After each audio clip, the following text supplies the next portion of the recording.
Thank you very much for listening to this week's talk on the Sedra of Korach. And we're dedicating our learning to the safety and success of all of the soldiers in the IDF and the US Armed Forces, and the speedy healing of all of the wounded, and the refuah sheleima of Rivka Yittel bas Rochel. And as we look at the Sedra of Korach and the tale of a man who orchestrated a rebellion and is really associated with negative behavior and the abusing all of the many gifts that he was blessed with. I think it's an opportunity in a way to flip the way we view him, to the extent that we are actually getting lessons, we get clarity from Korach, and from seeing how somebody who could have achieved so much and was blessed with so much, unfortunately went on such a downward spiral, literally ending up in the bowels of the earth. And really, let's learn from him, and the thoughts that he had, and the actions that he pursued. So sometimes many of us can be thinking negatively, can have the resentments against other people who we might believe have taken more than their fair share. But our thoughts and our actions are not, and our words are not studied and dissected for eternity, as we are in the situation of Korach. So really, a certain debt of gratitude to Korach, because in this regard, he is our teacher. He's our teacher of how not to think, what not to say, and what not to do. So after that slightly altered way of looking at him, how do we get clarity from Korach? I think that we can look at three elements in this week's Sedra and find that clarity. The first is by looking at the letters of his name. The second is by looking at the concept of the word boker, which is one of the words that Moshe Rabbeinu uses as he is setting out the way in which Hashem's chosen one will be confirmed for all the people. And the third lesson we get is from looking at the interesting phenomenon of, even after the rebels have been punished, have been dealt with, the rebels and Korach's rebellion, the rebellion that Korach instigated, that the people are still not convinced that Aaron has been chosen as the high priest, because that was the sort of the main gripe that Korach claimed, that Moshe Rabbeinu was taking the top jobs for him and for his brother. And so in a way to prove that Aaron was actually chosen by Hashem, we have the phenomenon towards the end of the Sedra of the sticks that are taken by all of the various tribes and put in the Ohel Moed, and then Aaron's stick is the one that blossoms and brings forth almonds. And so thinking about the Aaron stick with the almonds and how that gives us clarity in the constant the constant struggle as individuals, as communities, to rise above the urge to have destructive machlokas, destructive arguments between ourselves. So just first starting with the letters of the name of Korach. This is actually from one of the talks given by the Lubavitcher Rebbe. And he points out that the Gemara tells us that the world is created with the letter He specifically. This is from the Gutnik Chumash. And the different parts of the letter He represent different aspects of physicality and spirituality. So the short leg of the He represents deed. The top part of the He represents thought. And the part of the He that is joined to the top is is speech. So we've got speech, which is this line, we've got thought, which is the top line, and then we've got deed, which is the short line.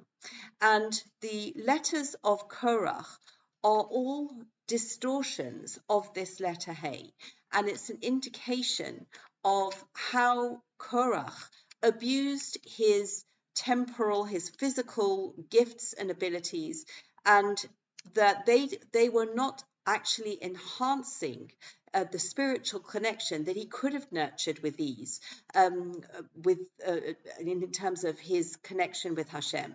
So first the letter Kuf, the long line of the Kuf that extends below the letter when we transform a Hey into a Kuf, that was showing that the deed, which the short line of the Hey represents, was too far away from the spiritual aspect of the thought. So the physical deed was not sufficiently influenced by spiritual focus. And then when we look at the Resh, the deed is completely absent from the letter Resh. And again, instead of using his physical gifts as an opportunity to get closer to Hashem, to influence other people in a positive way, that was completely absent from his name. And the Ches sees that line between the deed and the thought completely closed. So instead of the Hey, which was representing a deed looking up to thought, a deed that is trying, is on a journey towards greater spiritual heights, even though you'll never have a total fusion.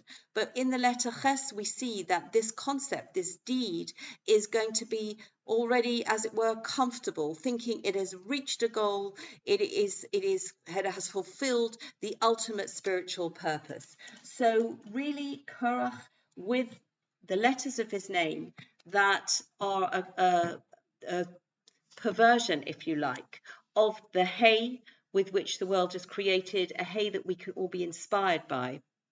The letters suggest that his essence is just going in a completely wrong direction. So in a way, we get clarity from the letters of his name.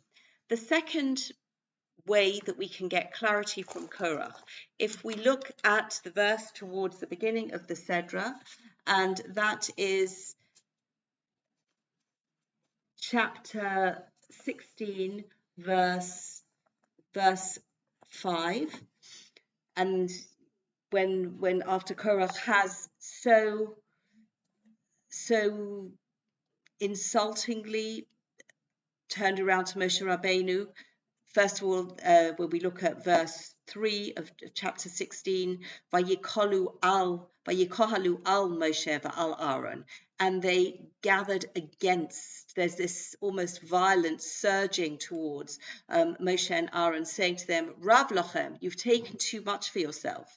Ki chol ha'eda kulam kadoshim, all of the congregation is holy. Uvesochom Hashem, and Hashem is in the midst of them. So all of these things are actually true, and that is one great technique of people who are looking to distort the truth and rebel against Hashem and the representatives of Hashem. They take an element of truth and then twist it, which he's calling out these facts and then going to use them to show that he is actually entitled to the top job, as opposed to everybody has an equal capacity for holiness. But then when Moshe Rabbeinu hears this, and in verse 5, Vayedaber el Korach ve'el kol adaso, and he spoke to Korach and all of his assembly, Lemo, saying, Boker v'yoda Hashem es asherlo. In the morning, Hashem will make known who is his own, the Es HaKadosh, and who is holy. And the commentators ask, why does Moshe Rabbeinu use the word boker? Why doesn't he say tomorrow? And that is what the word that Aaron used at the time of the golden calf, and he's trying to delay them. And that was part of the tactic of Moshe Rabbeinu, that sometimes when people are angry, if they sleep on it, they wake up and they realize, gosh, that I was wrong the night before. Even the suggestion that people don't drink in the morning, perhaps their powers of perception had been affected by the fact that they had drunk wine with their lunch during the afternoon, and so the morning would give them greater clarity. And the point is that this word is used, and Rav Soloveitchik picks up that the word boker and the concept of morning stands for clarity. Morning is the time where we are able to see things, not only because we may have had a night's rest, but also because of the light of morning that sheds light on certain perceptions that we may have had, certain conclusions that we've come to. And so with this idea, it's not just a time of day, it is also a time of clarity that will enable those people who had gotten caught up in the rebellion of Korach, and even possibly Korach himself, that a new day would dawn and new realization would dawn as well. And so this is the hope that Moshe Rabbeinu is still working towards, as he is really, apart from being, as always, the emblem of absolute humility, even when he is being attacked in this way, he's also showing us that he is not immediately trying to come out guns blazing. He's trying to stave off this conflagration, this eruption of discord and bad blood between brothers, between people in the community. He is trying to find ways to diffuse the situation. And boker, this clarity of morning, the time of morning, is one of the principal tactics that he is trying at the very beginning, before he sees, unfortunately, there is actually no hope in this particular case, certainly with Korach and other ringleaders in this rebellion. And the third way that we get clarity is actually the concept, or rather the fact of the people towards the end of the Seder of Korach, who even after Korach has been swallowed up by the ground, Korach and Dosan Aviram and their families, and the rest of the people have been killed in fire that sweeps through the camp. And then the people are still, they're understandably very disturbed by what they've seen. And towards the end of the chapter, we have chapter 17, verse 23. Vayihi mimochras vayovo Moshe el ohel edus. And it was the next day, and Moshe came to the tent of the testimony. Vehine porach mate Aaron leveis Levi. The stick of Aaron to the house of Levi had flowered. These were the sticks that each tribe had to put and see, in the tribe that Hashem chooses is going to be the one that flowers. Vayotze perach, and blossoms, flowers came out. Vayotze sits, and started to produce fruit. Vayigmol shkedim, and developed ripe almonds.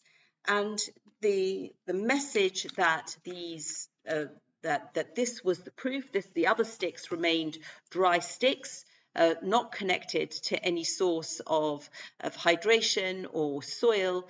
So it was completely against the rules of nature that these sticks would blossom and produce any kind of fruit. But Aaron's miraculously blossoms and produces almonds.